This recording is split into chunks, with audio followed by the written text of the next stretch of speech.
আসসালামু আলাইকুম। 2024 সালের এইচএসসি শিক্ষার্থী বন্ধুরা কেমন আছো সবাই? আশা করি সবাই ভালো আছো। তোমরা যারা এবছরে এইচএসসি পরীক্ষা দিতেছো, তোমাদের 4 তারিখে ইংরেজি প্রথম পত্র পরীক্ষা। এখন আমি মনে করলাম তুমি কোনো কিছুই পারো না ইংরেজিতে, এবং তুমি মনে করে নিলা আসলে আমি কিছু ইংরেজিতে পারিনি, এখন কি আমি এইচএসসি পরীক্ষায় ফেল করব বা খারাপ রেজাল্ট করব? না, এটা কখনোই সম্ভব না, এটা কখনোই করবা না। দেখবা তোমাকে অনেকেই সাজেশন দিবে, তুমি এ যাবৎকাল অনেক সাজেশন দেখেছো। কেউ আলাদা করে যারা মিড লেভেলের অর্থাৎ একটু মধ্যম লেভেলের স্টুডেন্ট আছে যারা ইংরেজি একটু কম পারে, এবং যারা একটু লো কোয়ালিটির আছে যারা ইংরেজি কম পারে, আর বাকি সব পারে যা ভালোই, ইংরেজিটা একটু কম পারে। কারণ বেশিরভাগ স্টুডেন্ট ফেল করে ইংরেজিতে, কিংবা খারাপ রেজাল্ট করে ইংরেজিতে। অনেকে পাস করে কিন্তু খারাপটা করে ফেলে ইংরেজিতে। এখন তাদের জন্য আলাদা করে কেউ সাজেশন তৈরি করে না। আমি এই সাজেশনটি নিয়ে আসছি তোমাদের যারা একটু ইংরেজি কম পারো তাদেরকে আলাদা করে। তুমি একদম কিছুই না পারলে তারপরও তুমি এই ইংরেজি থেকে লেখা ভালো একটা মার্কস আনতে পারবা, 50%-এরও বেশি। দেখা গেছে 60 থেকে 70-100-র ভিতরে তুমি কনফার্ম করতে পারবা নিজে থেকে। সেক্ষেত্রে তোমার কারো দিকে তাকাইতে হবে না, একটু ধৈর্য সহকারে ভিডিওটা 5 মিনিট দেখলে তুমি বুঝবা আসলে ভিডিওটা কী নিয়ে আসছে। এখানে প্রথমে আমরা দেখি যে HSC 2024 English first paper final suggestion মানবন্টন। মনে করি তুমি কিছুই পারো না, সেক্ষেত্রে তুমি ভিডিওটা দেখবা। কিছুই পারো না বলতে তুমি একদম ওই যে এ প্লাস পাওয়ার, ইংরেজিতে এ প্লাস পাওয়ার স্টুডেন্ট না। মনে করো তুমি মিড লেভেলের স্টুডেন্ট এবং একটু লো কোয়ালিটির স্টুডেন্ট। মানে লো কোয়ালিটি বলতে তুমি পড়ার সুযোগ পাও না যে কোনো কারণে, কিংবা ফ্যামিলিগত কারণে হয়তো পড়ো নাই, অথবা ব্যাক বেঞ্চার ছিল, এই তাদের কথা কেউই চিন্তা করে না। সেই চিন্তা করেই আমি তোমাদের জন্য একটা ভিডিও তৈরি করেছি, কারণ তোমরা অনেকে রিকোয়েস্ট করেছো। প্রথমে আমরা দেখে নিব যে আসলে আমাদের কি আছে মার্ক বন্টনায়। এখানে আমাদের আছে যেটা তোমাদের একটু আগে, তার আগে একটু দেখাই নি। আসলে এই যে দেখো তোমাদের সাজেশন দেওয়া আছে যে তুমি কিভাবে লিখবা এবং কিভাবে 100-র ভিতরে 70 মার্কস তুমি নিজে থেকে দেবা। সেজন্য তোমাকে ঘরে বসে যতই তুমি খারাপ স্টুডেন্ট হও, 1 ঘন্টা 1.5 ঘন্টা তুমি পড়তে পারবা। ঘন্টা 2 পড়লে, 2 ঘন্টার মতো পড়লেই তোমার এটা এনাফ হয়ে যাবে। আগে থেকে কিছু না পড়া থাকলে তুমি 2 ঘন্টা ভিডিওটা ধরে তারপরে তুমি একটু মোবাইলটা সামনে নিয়ে পড়তে বসবা এবং খাতা কলম নিয়ে একটু লিখবা, পড়বা। 2 ঘন্টা পড়লে কিছু একটা ওখানে গিয়ে তুমি লিখতে পারবে। আর এখানে হচ্ছে ফার্স্ট পেপারে, ইংরেজি ফার্স্ট পেপারে হচ্ছে তোমার টেকনিক খাটাইতে হয়। প্যাসেজ থেকে তুমি অর্ধেক মার্কস উঠাইতে পারবা, কিন্তু একটু টেকনিক খাটাইতে হবে। তোমার বেশিটা মুখস্থ না, বেশিরভাগই তোমার প্যাসেজ থেকে লিখবা, কিন্তু তোমাকে অনেক টেকনিক খাটাইতে হবে। সেই টেকনিকগুলো খাটিয়ে তুমি লিখে আসবা। কীভাবে করবা সেটা আমি বলি। দেখো এখানে মানবন্টনটা আগে আমরা দেখি যে তোমাদের শর্ট সিলেবাসে কী কী আছে। প্রথমেই এখানে দেখতে পাচ্ছ মাল্টিপল চয়েস কোশ্চেন আছে, অর্থাৎ এমসিকিউ আছে 5টা। এটা তোমার থেকে লেখা লাগবে, প্যাসেজ থেকে খুঁজে কীভাবে লিখবা সেটা আলোচনা করব। এবং শর্ট অ্যান্সার মানে হচ্ছে কোশ্চেন থাকবে, প্রশ্ন থাকবে, এই প্রশ্নগুলোর অ্যান্সারগুলো তোমার প্যাসেজ থেকে খুঁজে দিতে হবে। এখানে কিন্তু বড় একটা মার্কস আছে যেটা হচ্ছে 15 নম্বর। ইনফরমেশন ট্রান্সফার বা ফ্লোচার্টটাও আমি রেখেছি এখানে, এটাও তুমি পারবা নিজে থেকে, 5 নম্বর। এবং সামারি রাইটিং এটা তো তুমি পারবাই, এবং সামারিতে 10-এর ভিতর তোমার 7-8 পাওয়া কোনো ব্যাপারই না। ক্লোজ টেস্ট উইদাউট ক্লোজ এইটা একটু তোমার ঝামেলা বাজতে পারে, তাও সেটাও আমরা দেখব একটু। এবং রিটেন সাইটে তোমার 40 নম্বর। রিটেন সাইটে দেখো কী কী আছে, 3টে জিনিস আছে মাত্র। গ্রাফ চার্ট আছে 15 নম্বর, স্টোরি আছে 15, এবং ইনফর্মাল লেটার আছে 15। এখন এক্ষেত্রে তুমি একটা গ্রাফ যদি তোমাকে বলি যে তুমি একটা গ্রাফের তাও 2-3টে লাইন মুখস্থ করে তুমি পুরো একটা পৃষ্ঠা লেখলা, 2-3টে লাইন মুখস্থ করে এক পৃষ্ঠা লিখতে পারবা, সেটা একটা ম্যাজিক আছে, দেখাবো। তাহলে তোমার এখান থেকে 15-র ভিতরে তুমি 10-12 পাই যাবে ইজিলি। আবার ইনফর্মাল লেটারও একটা ফর্মেট শিখবে, সেটা থেকে তুমি লিখে আসবা। এখন সেটা মার্কস পাবা কীরকম সেটাও একটু দেখাবো। এবং বিগত সালের স্টুডেন্টরা এভাবে পেয়ে আসছে, এবং তাদেরকেও অনেক স্টুডেন্ট আছে যারা সারা বছর পড়াশোনা করে নাই বা ইংরেজিতে পারে না, করে নাই, অন্যান্যগুলো করছে, তাদেরকেও পাস করে আনছি। এরকম সেই অভিজ্ঞতা থেকে তোমাদের জন্য তৈরি করেছি। দেখো প্রথমে যেটা থাকবে এমসিকিউ থাকবে 5 মার্ক, এখানে প্যাসেজ থেকে লিখবে তুমি। এখন আমি এটা বলে রাখি, প্যাসেজ তোমার যেন পড়া হয় না। আমি আগে বলে রাখছি, ভিডিওটা তৈরি করছি যারা একটু কম পড়াশোনা করছো, যেহেতু তোমার সব প্যাসেজ পড়া হয়নি বইয়ের, তোমার যেন প্যাসেজ কমন পড়লো না। এখন তুমি লিখবা কীভাবে, তুমি এই প্যাসেজ থেকে খোঁজা শুরু করবা প্রশ্ন ধরে। মনে করো প্যাসেজ থেকে পাইলে না, এখানে বেশি সময় তুমি নষ্ট করবা না। এটা কি করবা, আমি যেভাবে এখানে সাজাইছি এভাবে সাজাবা। এ নাম্বার দিয়ে অ্যান্সার দিয়া খালি রেখে দেবা, খালিঘর। বি নাম্বার দিয়ে অ্যান্সার দিয়ে খালিঘর রেখে দেবা। এভাবে করে এইখানে ABCDEF যে কটা আছে সব কটা উঠাই রাখবা। উঠাইয়া তুমি চলে যাবা 2 নংয়ে। 2 নংয়ে কিন্তু প্রশ্নে কিন্তু 15টা নাম্বার, 15 মার্কস। এইটা তুমি পারবা, সেটা কিভাবে আর এটা কেন খালি রাখছো একটু পরেই আমি বলতেছি। এখানে 15 নম্বরটা এটা কী করবা, তুমি 1 নাম্বার প্রশ্নটা পড়বা, মানে এ নাম্বারটা পড়ে দেখবা প্রশ্নের ভিতরে যে শব্দগুলো আছে। যেমন শব্দ আমি একটা উদাহরণ দিই, যেন আছে আই গো টু স্কুল, এটাই যেন আছে প্রশ্নে। এখন এই আই গো টু স্কুল, এখানে গো টু অথবা স্কুল এই কথাটা প্যাসেজে কোন জায়গায় তোমার খুঁজে বের করবা যে কোন জায়গায় মিলে। কোনো জায়গায় যদি প্যাসেজের ভিতরে দেখো স্কুল লেখা আছে বা গো লেখা আছে, ওই লাইনটা তুমি পরিবর্তন করতে না পারলেও হুবহু উড়েই রাখবে এখানে, তাতেই দেখবা তোমার মার্কস দিছে 15 নম্বর। না এখানে দেখবা তুমি যদি করোটা এভাবে খুঁজে বের করে লিখতে পারো, যদি কোনো পরিবর্তনও না করো, তবুও তোমাকে এখানে 10 দিবে। কারণ এগুলো শিক্ষা মন্ত্রণালয় থেকে নির্দেশনা আছে যে কোনো স্টুডেন্টকে তারা চাইছে তুমি যতটা সম্ভব পাশ করাবে। এবং তোমাদের এটা নিয়ে আলাদা করে ভিডিও তৈরি করব। এটাও বলা আছে যে কোনো স্টুডেন্ট 33-এ পাস, যদি সে ওখানে 28 পায়, হাত থেকে 5 মার্ক দিয়ে শিক্ষকদের নির্দেশনা আছে তারপর পাশ করিয়ে দেওয়ার। তার মানে শিক্ষা মন্ত্রণালয় থেকে বলছে যতটা সম্ভব পাশ করানোর জন্য। তাই এক্ষেত্রে তোমাকে এখানে স্যাররা মার্কস দিবি, তোমার লেখা না পাইলে মার্কস দেবে কীভাবে? তাও যদি তুমি আবিজাবি লিখে কিছু রাখো, হজবরলা কিছু লিখে রাখো, সেক্ষেত্রে তো তোমাকে মার্কস দিবে না। তুমি কিছু একটা মানে এর ভিতরে রাইখে এরপর লেখবা, কিছু একটা লিমিটের ভিতরে তো থাকবে। এই জন্য এখানে তোমার প্রশ্নের ভিতরে যেটা আছে সেটা খুঁজে তুমি প্যাসেজ থেকে খুঁজে বের করবা, সেই প্যাসেজটা সেই লাইনটা প্যাসেজ থেকে সেই লাইনটা উঠেই রাখবা। ওকে, বি নাম্বারের অ্যান্সারটা ওইভাবে দেবা। এটা তুমি একাই পারবা। কারণটা কি শোনো, এইটা কেন তুমি এভাবে উঠেই রাখছো? ধরো পাশের তোমার এক বন্ধু, সেও যেন পারে না, সে যেহেতু পারে না সামনে থেকে আনলো আরেকজনের কাছ থেকে, এভাবে করে এইটা পুরো হলে ছড়াই যায়। কারণ এটা খুব সংক্ষেপে এখানে লিখে দেওয়া যায় যে এ নাম্বারের অ্যান্সার হবে রোমান সংখ্যায় থাকে যে 1 নং, মানে এমসিকিউ তো এই জন্য।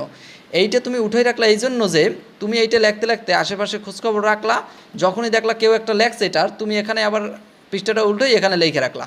ওকে, আর যদি তুমি আগে থেকে 1 নং প্রশ্ন উত্তর না দিয়ে রাখো, সেক্ষেত্রে তুমি এইটা রেখে আবার ওইটা লিখতে গেলে ততক্ষণে ওই যে আরটা দেখে লাগবা সে ওটা উল্টেই চলে যাবে অন্য জায়গায়, তখন আর দেখতে পারবে না।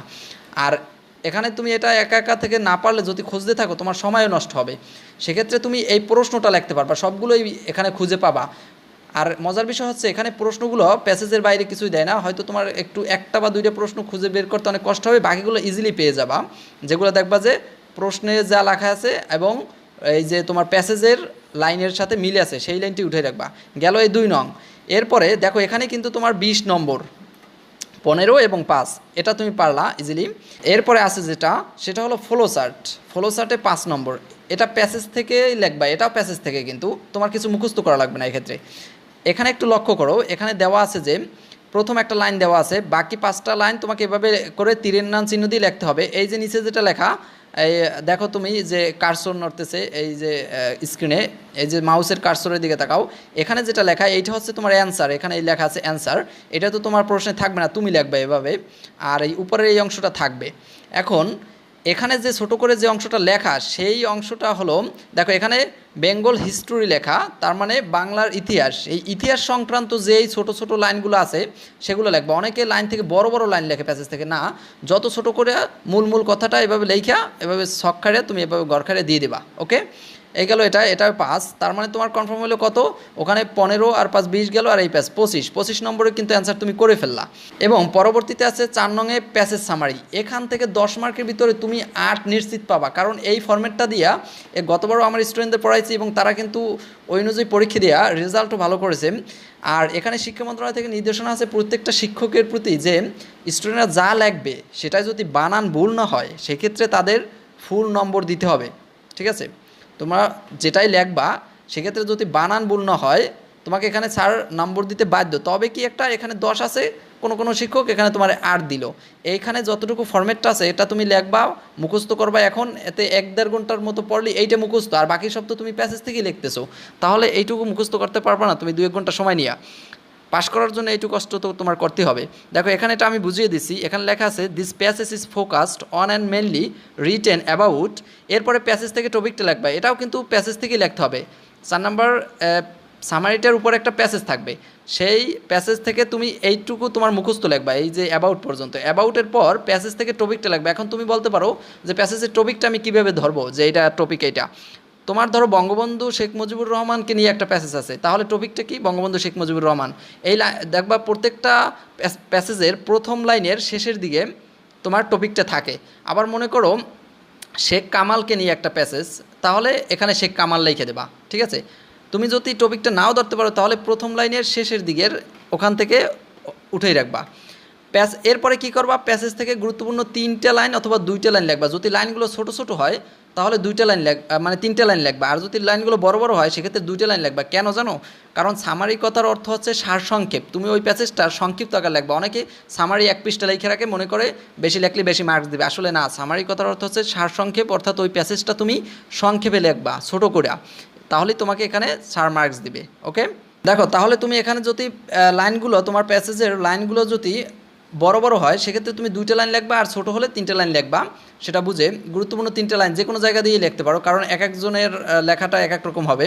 এরপরে শেষে গিয়ে এটা লিখবা, at last we can see that this passage give us an important information. এরপরে যদি আর না লাগতে চাও এখানে ফুল স্টপ দিয়ে রাইখে দেবা। আর যারা আর একটু বেশি মুখস্থ করতে চাও তারা এইটুকু করবা, and we have a lot of things by reading this passage. যারা মনে করো যে না এতখানি স্যার পড়তে পারি না, তাহলে এখানেই এনাফ। এখন এইটুকু লেখলেই তোমাকে মার্কস দেবে কিনা, অনেকেই আমাকে কমেন্ট করেছো, আগে একটা সাজেশন ছাড়ছি ওটাই, যে স্যার সামারি এতটুকু লেখলে কি মার্কস দেবে? আসলে সামারি কথার অর্থই হচ্ছে সার সংক্ষেপ। তুমি যত সংক্ষেপে ফুটিয়ে তুলতে পারবা ততই ভালো। সংক্ষেপ লেখলে তাতেও মার্কস দিবে। এখানে তুমি যদি বানান একটা ভুল না লেখো তোমাকে এখানে 10-এর ভিতরে 8 দিবি স্যার, তুমি ধরে নাও এটা। এবং তোমার হাতের লেখাটাও যদি একটু সুন্দর হয়, হজবরলা যদি কাটাকাটি করো সেক্ষেত্রে কিন্তু আবার দিবে না। ঠিক আছে, এই গেল ওটা। এরপরে দেখো 5 নম্বরে যেটা আছে ক্লোথ টেস্ট উইথ ক্লোজড, এটা হচ্ছে 5 নম্বর। এইটা তুমি পারবে না, এটা অর্থ জানা লাগে, অর্থ যায় না। এরপরে এই যে বক্সের ভিতরে যেটা আছে ওইটা খালি ঘর পূরণ করা লাগবে। এইটা যদি না পারো এটাও তোমার সাইডের কোনো বন্ধুবান্ধব থেকে তোমার আনতে হবে। তাহলে এই 5 মার্ক গেল আমাদের। এই 5টা তুমি পারবা না, ধরো তুমি নিজে দিতে পারবে না, তবে আশপাশ দিয়ে যদি তুমি আনতে পারো সেটা তো তোমার অনেক ভাগ্যের ব্যাপার। এবং আরেকটা আছে ক্লোজ টেস্ট উইদাউট ক্লোজ, মানে কোনো উপরে দেওয়া থাকবে না, শখে কিছু তোমার নিজে থেকে লেখা লাগবে। এইও 10 গেল, 15 মার্কস গেল। এবং রিয়ারেন্সটাও আমরা বাদ দিয়ে দেই। মনে করো তুমি পারবা না রিয়ারেন্স, আশপাশ থেকে এটা চলে যায়, এটা পাওয়া যায় হলে আসলে, কারণ রিয়ারেন্সটা পুরো হলেই ছড়াই যায় যদি ওরকম পরিবেশ থাকে। যদি ভালো পরিবেশ না থাকে সেক্ষেত্রে কিন্তু তোমার এখানে 15 আর এই 10 25 চলে গেল। তার মানে তুমি 75 মার্কে আর অ্যান্সার দিতে পারবা, বাকি 75 মার্কে। এখন যেহেতু ধরে নিলাম তুমি একটু কম পারো, সেক্ষেত্রে তোমার 75 না, তোমার কিন্তু এই ফার্স্ট পেপারে তুমি যদি 50 পাও, মানে 50 মার্কে অ্যান্সার করতে পারো, সেটাই কিন্তু তোমার অনেক ভাগ্যের ব্যাপার। যদি তুমি কম পারো, আমরা এই ভিডিওটা তৈরি করছি যারা ইংলিশ কম পারো তাদের জন্য, সেক্ষেত্রে 50-ই কিন্তু তোমার ক্ষেত্রে 50% মার্কস অনেক। তা আমরা এখানে 75 মার্কে দিতে পারতেছি, বাকিটা বাদ দিলাম। এরপরে দেখো রিয়ারেন্স থাকবে। রিয়ারেন্সটা কী করবা তুমি? ওই যে বললাম রিয়ারেন্সটা বন্ধু থেকে আনতে হবে, এছাড়া উপায় নেই। আর তুমি পারলে তো আরও ভালো যদি আগে থেকে পড়ে থাকো। এরপরে লিখিত সাইটে আমরা চলে যাই, 40 নম্বর থাকবে লিখিততে। গ্রাফ চার্ট, এইটা তুমি নিজে থেকে লিখতে পারবা, একটু পড়া লাগবে, এখন 1-1.5 ঘন্টা একটু পড়ো। যেমন গ্রাফ চার্টটা একটু বুঝিয়ে দিচ্ছি তোমাকে। গ্রাফ চার্টের একটা ফরম্যাট তুমি এখানে যে কোনো, আমি একটা উদাহরণস্বরূপ এখানে রাখছি, এটা হলো গ্রাফ, এখানে যেটা দেখতে পাচ্ছ, আর নিচে যেটা দেখতে পাচ্ছ এটা হচ্ছে চার্ট, এরকমটা। এই দুইটাই আসে। এখন এক একটা বোর্ডে এক এক রকম আসে। এখন বেশি আসে হলো তোমরা উপরে যেটা দেখতে পাচ্ছ এটা আসে বেশি, এই গ্রাফটা আসে বেশি, এই জন্য গ্রাফটাই একটু বেশি পড়বা। গ্রাফটার এটা কি, একটাই তো তুমি পড়বা, একটা ফরম্যাট পড়বা, ওটা দিয়ে লিখবা। ওটা একটু বুঝিয়ে দিব আমি। সেই ফরম্যাট হলো এইটাই, যে নিচে দেখো, তোমার কিন্তু 2টা লাইন মুখস্থ করলেই হয়ে গেল। এই গ্রাফ চার্টটার জন্য 2-3টা লাইন মুখস্থ করবা, আর বাকি তুমি 1-1.5 পৃষ্ঠা লিখবে। এখন এখানে একটা মজার বিষয় হচ্ছে, গ্রাফটা তোমাকে 15 নম্বর দিছে, কিন্তু লিখতে বলছে কি একটু এখানে লক্ষ্য করো, বলে দিছে যে অ্যাটলিস্ট 80 ওয়ার্ডস, মানে 80 শব্দর ভিতরে তোমার লেখা লাগবে, 80টা শব্দ লেখা লাগবে। তা 80টা শব্দ কেন, বেশি হয়ে যাবে তোমার, এক পৃষ্ঠার ভিতরে দেখবে 100 শব্দ হয়ে যাবে। আর এখানে যতগুলো কলম বেশি থাকবে ততই বেশি লিখতে পারবা। তুমি কীভাবে লিখবা দেখো, 3টা তুমি লাইন মুখস্থ করবা, সেখান থেকে তুমি 80 শব্দ লিখতে পারবা 100%। বানান ভুল না হলে তোমাকে এখানে 15 ভিতরে 12-13 দিতে বাধ্য স্যার। এখানে দেখো দ্য গ্রাফ শোজ দ্যাট, এইটা তোমার মুখস্থ লাগবে। এটা মুখস্থ না, এটা দেখবা তোমার প্রশ্নেরও উপরে থাকবে, তারপরেও একটু তুমি একটু মুখস্থ করে নেবা, অনেক প্রশ্নে নাও থাকতে পারে। এই যে দেখো গ্রাফের উপরে একটু লক্ষ্য করো, লেখা আছে দ্য গ্রাফ বিলো শোজ, এখানে বিলোটা আমরা বাদ দিছি, দ্য গ্রাফ শোজ দ্যাট। এরপরে তুমি টপিকটা লিখবা। টপিকটা কি, এই যে এখানে দেখো ইনভার্টেড কমা দিয়ে লেখা আছে দ্য ইন্টারনেট ইউজার, তার মানে টপিক হচ্ছে এটা, দ্য ইন্টারনেট ইউজার। এরকম অন্য কোনো গ্রাফ থাকতে পারে, সেটার যে টপিক সেটা তুমি এখানে লিখে দিবা। কোন জায়গায় লিখবা, এই যে আমি এখানে যেখানে লিখছি যে প্রশ্নে যা থাকবে তাই লিখবে, এখানে টপিকটা লিখবা, প্রশ্ন থেকে টপিকটা লিখবা। তার মানে তোমার মুখস্থ করা লাগলো শুধু এতটুকু, দ্য গ্রাফ শোজ দ্যাট, এটা তো ইজি, এখনই তো মুখস্থ হয়ে যাওয়ার কথা তোমার। এরপরে দেখো তুমি লিখবা অ্যাট ফার্স্ট, প্রথমত we can see that. We can see that মানে আমরা দেখতে পাচ্ছি যে, এরপরে পার্সেন্টেজ দেবে। আমি এখানে একটা পার্সেন্ট দিছি, মানে 0.03%। এইটা কোন জায়গায়, এটা মুখস্থ না, এটা তোমার এই প্রশ্ন থেকে এখানে দেখো গ্রাফে আছে এই উপরে 0.03, এখানে যদি অন্য কোনো পার্সেন্ট থাকে তুমি সেই পার্সেন্টটা ওখানে বসাই দেবা। ওকে, অথবা যদি কোনো লেখা থাকে ওখানে কোনো কিছু লেখা থাকতে পারে, সাবজেক্টের নাম থাকতে পারে, সেটা বসাই দেবা এই জায়গায়। এরপরে লিখবা টপিক বসিয়ে দিবা তুমি, কোন টপিকটা ওই যে ওই প্রশ্ন থেকে তোমার, আমরা আবার একটু উপরে যাই দেখি, এই যে প্রশ্ন থেকে দ্য ইন্টারনেট ইউজার, এটা পুরো ফুল স্টপের আগ পর্যন্ত উঠাই দেবা, দ্য ইন্টারনেট ইউজার ফ্রম 2000 থেকে 2009 ইন ক্রোর ইন বাংলাদেশ, একটা ফুল স্টপ আছে, ফুল স্টপের আগ পর্যন্ত উঠাই দেবা। কোন জায়গায় বসে এই যখন তুমি এই পার্সেন্টেজটা লিখবা, পার্সেন্টের পরেই সাথে সাথে আমি এখানে বাংলা লিখে দিয়েছি, তুমি আবার বাংলা লেখো না, তোমার বোঝার জন্য লিখছি, তুমি এখানে ওই টপিকটা বসাই দেবা। ওকে, আশা করি বুঝতে পারছো। এবং এরপরে একটা ইন লিখবা, এটা তোমার নিজে থেকে লিখতে হবে, ইন লিখবা, ইন লেখার পর আবার সাল বসাই দেবা, সাল অথবা এখানে কোনো কিছু লেখাও থাকতে পারে, সাল আমি এখানে 2000 দিয়ে দিছি স্যাম্পল, মানে এইটাই 2000 আছে, দেখো এখানে এই যে 2000 সাল, এই জন্য আমি এখানে 2000 দিয়ে দিছি, অথবা এখানে বাংলা ইংলিশ বা কোনো কিছু নামও থাকতে পারে, যে এই নিচে যেটা থাকবে সেটা বসাই দেবা। এই যে আমরা প্রথমটা যেভাবে লিখছি সেমভাবে এই কলামটাও লিখবো, সেমভাবে এই কলামটাও লিখবো, একইভাবে আবার এই কলামটা লিখবো, এই কলামটা লিখবো, এই কলামটা লিখবো, প্রত্যেকটা কলাম এভাবে লিখতে লিখতে দেখবা তোমার পৃষ্ঠা ভরে গেছে। তার মানে তুমি ওই একই লাইন ঘুরে ফিরে খালি শুধু তোমার পার্সেন্টটা পরিবর্তন হবে, এই পার্সেন্টটা পরিবর্তন হবে আর শুধু সালটা পরিবর্তন হবে। দেখো পরের বার আবার কী লিখছি আমি, দেন, এই দেন মানে প্রথমে অ্যাট ফার্স্ট দিয়েছি, পরের বার দেন, দেন মানে এরপর, বারবার অ্যাট ফার্স্ট তো হবে না, অ্যাট ফার্স্ট প্রথমত, পরের বার দেন মানে এরপর, আবার এই উই ক্যান সি দ্যাট এইটাই লিখলাম। এরপর আবার এখানে যেটা পার্সেন্ট ছিল সেই জায়গায় আবার অন্য একটা পার্সেন্ট আসছে, কারণ কি, কারণ হচ্ছে যে কলামটা দেখো এইখানে পরের কলামটায় কিন্তু পার্সেন্টেজ ভিন্ন 1.50, সেই পার্সেন্টটা ওখানে বসাই দিছি আমি। এবং এরপর আবার টপিকটা লিখবা, কোন টপিকটা, ওই যে তোমার প্রশ্নে আছে যেটা ফুল স্টপের আগ পর্যন্ত সেটা বসাই দেবা। এরপর আবার ইন লিখবা, এরপর সালটা বসাই দেবা, কোন সালটা, ওই যে তোমার কলামের নিচের সালটা, কোন কলামের, আমার আবার একটু দেখি, এই যে দ্বিতীয় কলামের নিচের সালটা, এভাবে করে পরের সালটা, পরের সালটা, পরের সালটা সব কটা লিখবা, তাহলে হয়ে যাবে। এখন দেখো নেক্সট, পরের বার আবার বারবার দেন দিলে ভালো দেখায় না, এই জন্য নেক্সট দিতে পারো, ইচ্ছে করলে তুমি দেন বারবার দিতে পারো, তাতে প্রবলেম নাই, তবে একবার নেক্সট, একবার দেন, একবার নেক্সট, একবার দেন, এভাবে দিয়া লিখে দেবা, ডট ডট দিয়ে দিছি আমি, এভাবে চলতে থাকবে, আবার এতটুকু লিখে আসবে না, মানে এভাবে প্রত্যেকটা কলামই লিখবা। ওকে, এখন প্রশ্ন করতে পারো তাহলে এই যে তোমার ইটা চার্টটা এটা কিভাবে করবা, এতক্ষণ যা যা করছো সেম কাজই করবা চার্টে, শুধু এইটার এখানে সাল ছিল ওইটার, আর এখানে আছে বাংলা ইংলিশ বা অন্য কোনো নাম লেখা থাকবে, আর এখানে সালও থাকতে পারে, তুমি সেগুলোই দেবা, এটার লেখা ভিন্ন নাই, একই জিনিস, তুমি এখান থেকে শুরু করবা আবার ঘুরে এখান থেকে শেষ করবা, আবার তুমি যদি এইটা দিয়ে শুরু করো তাহলে ঘুরে এইটা দিয়ে শেষ করবা, এইটা দিয়ে শুরু করলে ঘুরে এটা দিয়ে শেষ করবা, এই হলো কাহিনী, ঠিক আছে, আর কোনো পরিবর্তন নাই, এতটুকুই। ওকে, এরপরে দেখো স্টোরি থাকবে 15 মার্ক, এই স্টোরি আগে থেকে তুমি যদি পড়ে থাকো তাহলে তো পারবা, নাহলে কিছু করার নাই, কারণ স্টোরিটা আমরা নিজের থেকে লিখতে পারবো না এখন 2-1 দিনে, স্টোরিটা আমরা বাদ দিলাম, যদি বন্ধু বান্ধব থেকে আনতে পারো আনবা, নাহলে স্টোরি বাদ, আমরা স্টোরি 15 মার্কস বাদ দিলাম। এবং ইনফর্মাল লেটার বা ইমেল, লেটারও আসতে পারে বা ইমেলও আসতে পারে, যে কোনোটাই আসুক তুমি এই একটা ফর্মেট দিয়েই লিখতে পারবা। কীভাবে, এই একটা ফর্মেটের এটাও তুমি 2-1 বার শুধু ভিডিও থামিয়ে এখন পড়লে তোমার হয়ে যাওয়ার কথা। দেখো ডেট দিবা, প্রথমে ডিএটি ডেট, এরপর ঠিকানা লিখবা, সেটাও প্রশ্ন থেকে, প্রশ্নই দেওয়া থাকবে যে তুমি কোথায় বাস করো, সাপোজ ইউ আর অমুক, তোমার নাম থাকবে একটা যে কোনো, এরপর তোমার ঠিকানাটা থাকবে, সেখান থেকে ঠিকানাটা এখানে লিখবা। এরপর লিখবা ডিআর, প্রশ্ন থেকে বন্ধুর নাম, দেখো ডিআরটা তোমার নিজে থেকে লেখা লাগবে, আর বন্ধুর নামটা তোমার ওখানে থাকবে যার কাছে চিঠিটা লিখবা তুমি। এরপরে এটা মুখস্থ করবা, take my love first, I hope that you are very well, একদম ইজি এগুলো। I received your letter yesterday, you wanted to know about, এরপরে এখানে তোমার অ্যাবাউটের পর যেটা নিয়ে তোমাকে লিখতে বলছে, প্রশ্নই বলবে যে অ্যাবাউট, দেখবা প্রশ্নেও লেখা আছে অ্যাবাউট, এরপরে সেই টপিকটা এখানে লিখবা। এরপরে তোমার ক্রিয়েটিভিটি দিয়ে এখানে 2-1 লাইন পারলে লেখলা, না লাগলে এভাবেই রাইখে দেবা। এরপরে নো মোর টুডে দেবা, উইথ বেস্ট রিগার্ড এবং টু অল ইউর এবার তোমার নাম দেবা, এখানে একটা খাম খাইরে দেবা, খামের প্রথমে ফ্রম দিবা, পরে টু দিবা, খামটা তোমার এখন বই থেকে তুমি মেলে তারপর দেখতে পারো, তোমার গ্রামার থেকে খুলে দেখো খামটা কীভাবে হয়।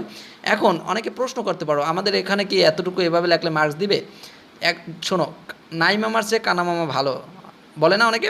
এখন এই যে এখানে ফরম্যাটটা, যে পুরো ফরম্যাট লিখবে তাকে কিন্তু ফুল মার্কস দেবে। এইটার একটা আছে, আমরা যারা অনেক দিন যাবৎ শিক্ষকতা করেছি, আমাদের একটা এক্সপিরিয়েন্স আছে এবং আমরা জানি এটার মার্কসটা আসলে স্টুডেন্টরা মনে করে সব লেখলেই মার্কস দেবে, তাছাড়া দেবে না, আসলে না, এটার হলো মার্ক ভিন্ন ভিন্ন। যেমন 10 নম্বর, এটায় টোটাল মার্কস হচ্ছে 10-10-এর ভিতরে তুমি যে ডেট আর এখানে ডিএল লেখছো, এই যে উপরে টাইটেলটা লেখছো, টাইটেলের জন্য 2 নম্বর, এই টাইটেলটা ঠিক থাকলে তোমাকে 2 দিবে। এবং টেক মে লাভ ফার্স্ট থেকে শুরু করে এই অ্যাবাউট পর্যন্ত লেখছো, এটার জন্য 2 নম্বর, এই হলো 4 নম্বর। এবং এই মাঝখানে যে তুমি তোমার ক্রিয়েটিভিটি থেকে কিছু একটা লিখবা, ওটার জন্য 2 নম্বর, এই হলো 6 নম্বর। এবং শেষে গিয়ে যে এই এন্ডিং পয়েন্টটা লেখছো নম্বর টুডে, এখানের এইটুর জন্য 2 দেয়, এই 8। এবং শেষে গিয়ে যে তোমার নাম লেখো এবং এখানে যে একটা খাম খারবা তুমি ছক, সেটার জন্য 2, এই 10। এভাবে কিন্তু ভাগ করা। তাহলে তুমি এইটা মনে করো এইটা মুখস্থ করে গেলা এবং যে কোনোটাই আসলো তুমি এই একটা ফর্মেট দিয়ে লেখলা। তুমি অনেকগুলো আসলে লেটার পড়ার তোমার সময় নাই, এই জন্য তুমি এই একটা পড়লা, যেটা আসলো সেটার টপিকটা খালি শুধু এখানে বসাই দিলা। এই জন্য তুমি যা পাবা এই মাঝখানের 2 পাবা না, তুমি 8 নম্বর পাবা। এটাই তোমার যদি একটা বানান ভুল না হয়, এখানে যা আছে তা থেকে যদি বানান ভুল না হয় এবং কাটাছিড়া না হয় বেশি, তুমি 8 নম্বর পাবা। তাহলে এটাও কিন্তু অনেক মার্কস। 6 পাইলে সেটাও কে দেয়, সেটাও তো অনেক মার্কস। তোমার লাগবে হলো দুটো মিলিয়ে একটা পাস মার্কস, যারা পাশে চিন্তা করো তাদের লাগবে দুটো মিলিয়ে পাস। এখন দুটো মিলিয়ে 66 পাওয়া লাগে, 66 দুইটা মিলিয়ে পাইলেই হলো। কিন্তু তুমি যদি এই সেকেন্ড পেপারে একটু কম পারবা, আরও এই ফার্স্ট পেপারে যদি তোমার 50 ওঠে, সেকেন্ড পেপারে এমনিতেই তুমি অল্প কিছু লেখলেও 16 পাওয়া সম্ভব। আর যারা চাও যে না আমি আর একটু রেজাল্টটা ভালো চাই কিন্তু ইংরেজিতে আমার এ গ্রেড থাকলেই হয়, সেক্ষেত্রে তুমি আমি যেভাবে দেখাইছি এভাবে যদি সম্পূর্ণ সব লিখতে পারো এবং একটু আশপাশ থেকে বন্ধুবান্ধবের একটু সাপোর্ট পাও, তাহলে তোমার 70 ওঠা কোনো ব্যাপারই না। বাংলা ফার্স্ট পেপারে 70 ওঠে ইজিলি। তুমি তো নিজে থেকে এই যে আমি যা দেখাইছি এখানে তো প্রায় 70 নম্বরের অ্যান্সার তুমি নিজে থেকে করবা এবং আশপাশ থেকে যেটা পাবো ওইটা তো বোনাস। ওকে, এই এতটুকুই ছিল। এরপরেও যদি কারো এই ভিডিওটা থামেই তুমি প্র্যাকটিস করে নাও অথবা খাতায় লিখে নাও, এরপরে কারো কোনো প্রশ্ন থাকলে অবশ্যই করবা এবং চ্যানেলটি অবশ্যই সাবস্ক্রাইব করে রাখবা পরবর্তী সাজেশন পাওয়ার জন্য। আর অবশ্যই ভিডিওতে একটা লাইক করে দাও।